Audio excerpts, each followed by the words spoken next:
welcome to my session on how buying a franchise can give you the flexibility you all deserve, quite rightly. So hopefully you're having a great time on Flexpo. I'm delighted to be here to give you a whistle-stop tour on what a franchise can do for you. So who am I? I'm Rebecca Newenham. I run Get Ahead. We're an outsourcing agency. I'm based in Guildford in Surrey, and my team around the UK. And we've just celebrated, as you can see from that picture, our 10th business birthday. So that was in September. And 3 years ago, I launched a franchise of our business. So we currently have 8 franchised offices around the UK. So that's why I've been asked today to do a session around franchising. I think there are quite a few myths around it. Sometimes people think of the greedy franchisor. So hopefully by the end of this 15-minute session, you'll be clearer on actually the benefits of buying into a franchise and how you can go about it yourself. So I thought I'd use this slide to sort of form a definition of franchising. You know, what actually is it? So I am a franchisor and my regional directors are franchisees. So in this definition, it says, you know, a continuing relationship in which a franchisor provides a licensed privilege to the franchisee to do business and offers assistance in organising, training, merchandising, marketing and managing in return for a monetary consideration. So that's very much what we do. I'm the franchisor, my regional directors are franchisees, and they pay me a license fee to operate under our umbrella. I totally appreciate that possibly for some of you, the thought of setting up your own business could be quite daunting, and that's where buying into a franchise has huge benefits, because you're obviously buying into something that's tried and tested.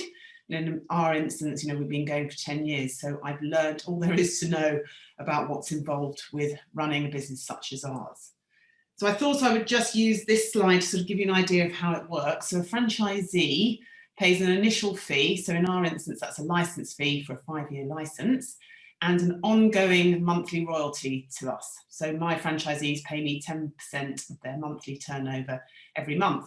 And that obviously means I'm here to support and really grow and nurture my franchisees. It's not like I get the franchise fee and that's it, they never hear from me again. That really is just the start of our journey together. And I'm all about mentoring and support. So if you're looking at a franchise, that's something I would encourage you all to really look into, is how active the franchisor is. What are those touch points? So for us, we have monthly meetings. I have one-to-ones every month with my individual franchisees. We have a good old WhatsApp group, and you know, we're all about that non-competitive, very nurturing environment. And that's something I would encourage you all to look at if you're looking at different franchise opportunities, as to how involved the franchisor is.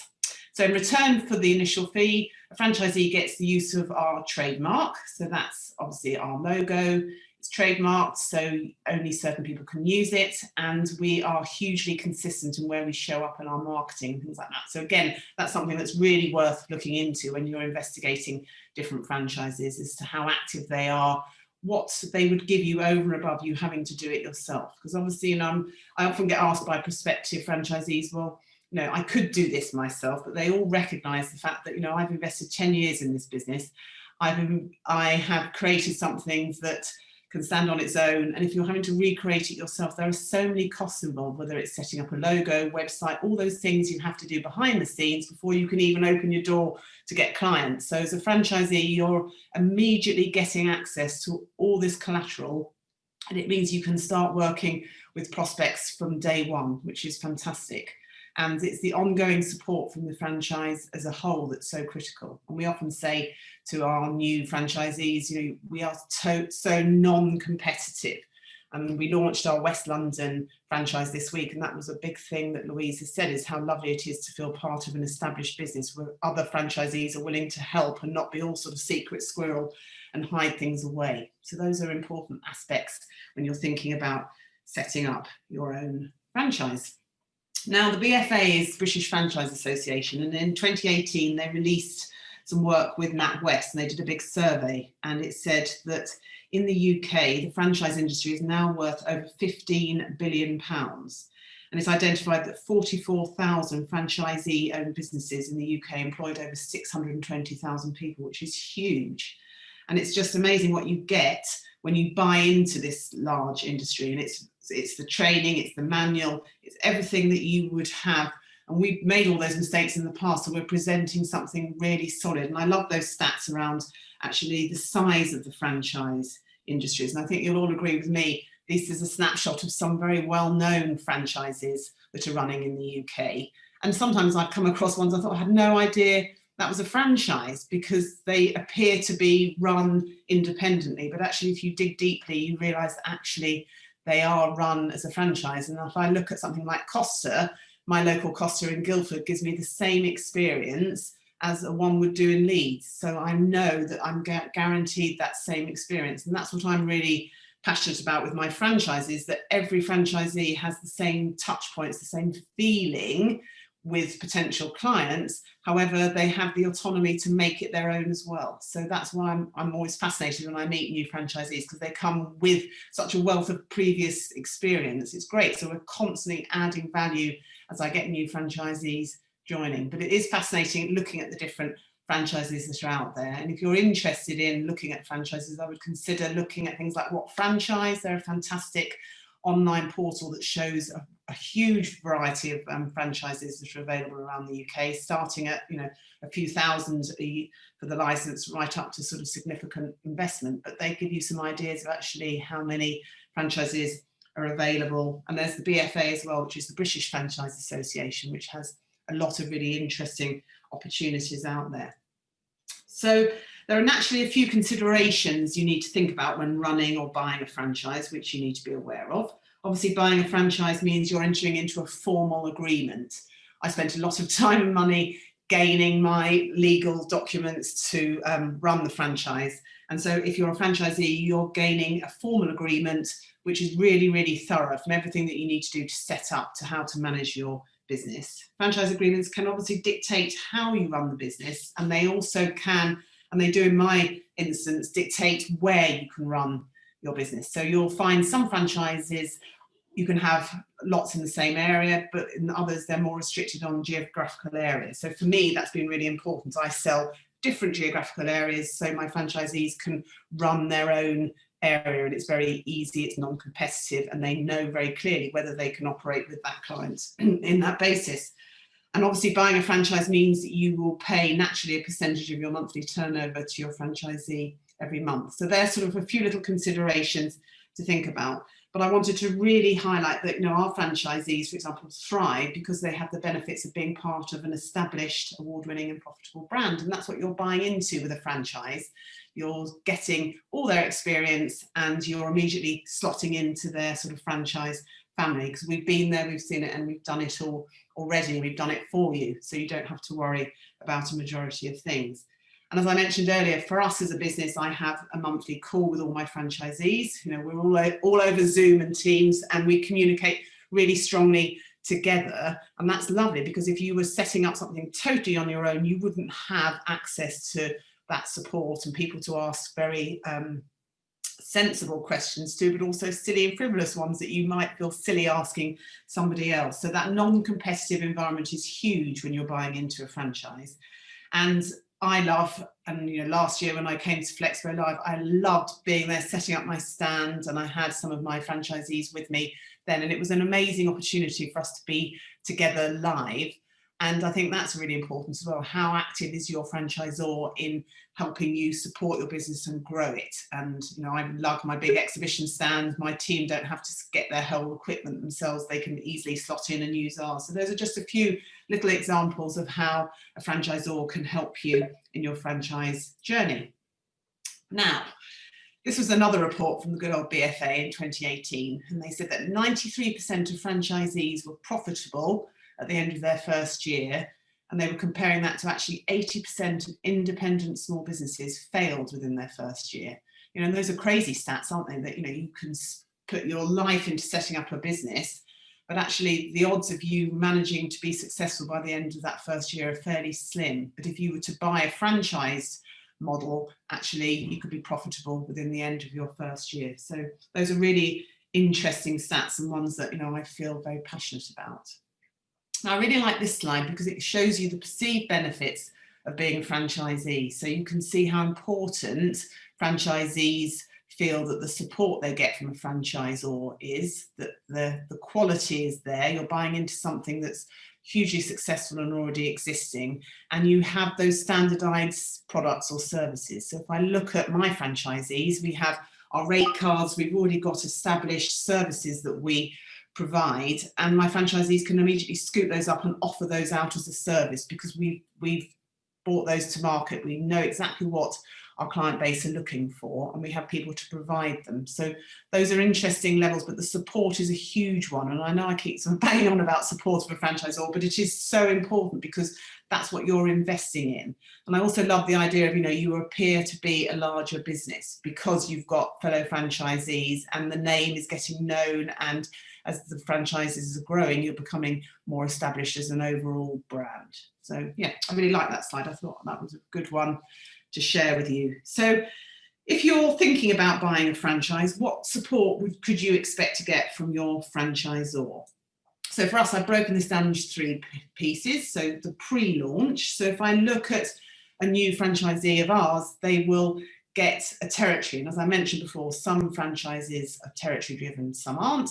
But where we're concerned, we have the franchise. So I use some really sophisticated software mapping system that overlays the important information, and that for us is how many small business owners are there in a defined territory. So we overlay that, and we make sure that each of our franchisees has a really nice juicy patch that they can work from.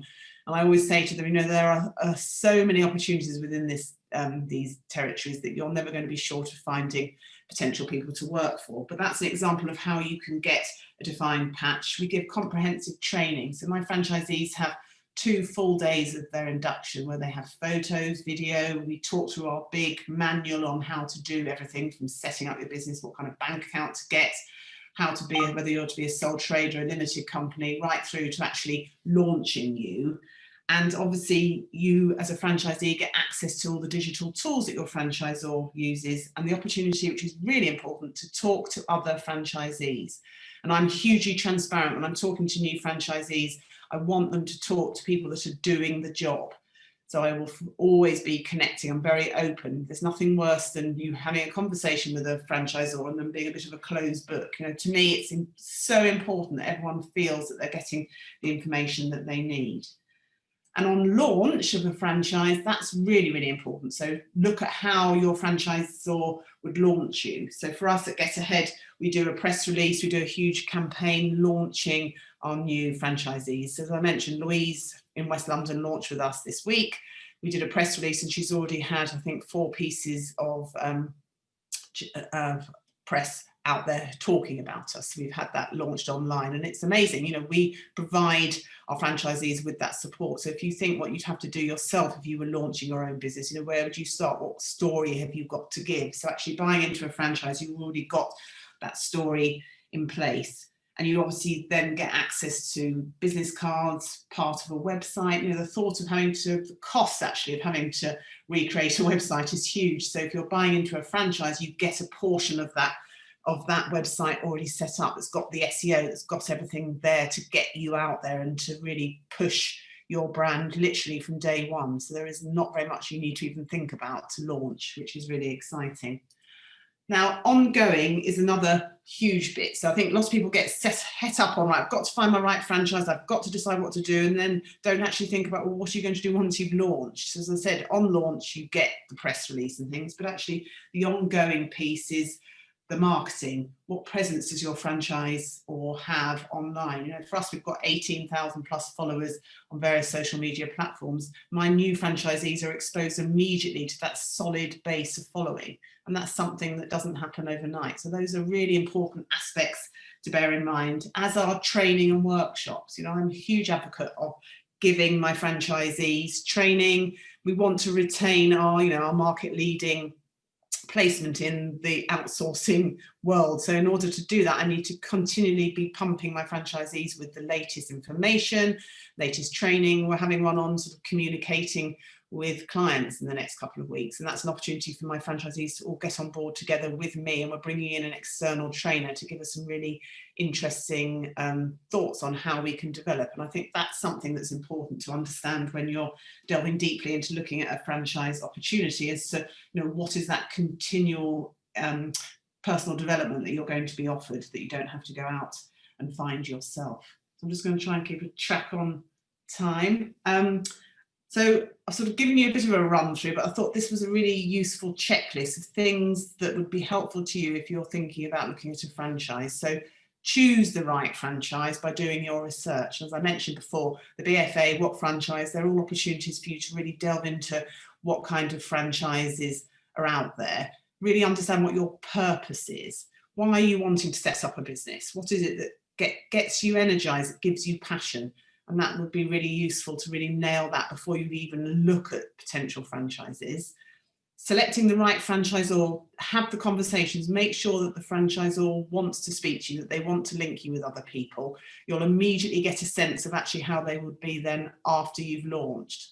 I know you see the classic salesperson that's all over you like a rash at the beginning and then you never hear from them again. But you want proof that the franchisor is involved, but equally on the flip side of that, not overly involved. Because I'm very much aware that I want my franchisees to be their own boss, to manage their territory, but to have me in the background. I don't want to be interfering, I want to be adding value. And as I said earlier, you know, meet existing franchisees, have those conversations, and that will give you a real sense of what the business is like. Always get legal advice. I can always recommend some great people that will know the ins and outs of a legal contract. You need to feel just secure that the contract that you've been provided with is adequate, and funding's a big thing. So for me, you know, our 5-year license is £8,000. A number of my franchisees have used different funding opportunities to actually enable them to set up, and they're paying it back on a monthly basis. So don't be put off by the overall cost, but equally do ask and look at the forecasting behind where the franchisor thinks you can make the money. You know, I have a very clear 5-year plan that I share with prospects franchisees. It breaks it down, that shows them the costs that are involved and shows them how they can make that money. And that's really important for you to be able to see that coming alive. So I think I've zoomed through this, so I'm more than happy to have a look at the chat in a minute. Here are my details. We've got our stand today. I'm all over the chat in there, so I'd love to hear from you if you've got any questions. And I can lead you certainly to connect you with various people within the franchising industry. I've also got access to our franchise. And last month I released my book. And this is all around franchising and actually finding your purpose and being really careful about where you go next, because I imagine a number of you are on here today with frustrations in your current working life. So yeah, I'd love to hear from you. Any questions you've got, yeah, fire them away. So shall I have a little look?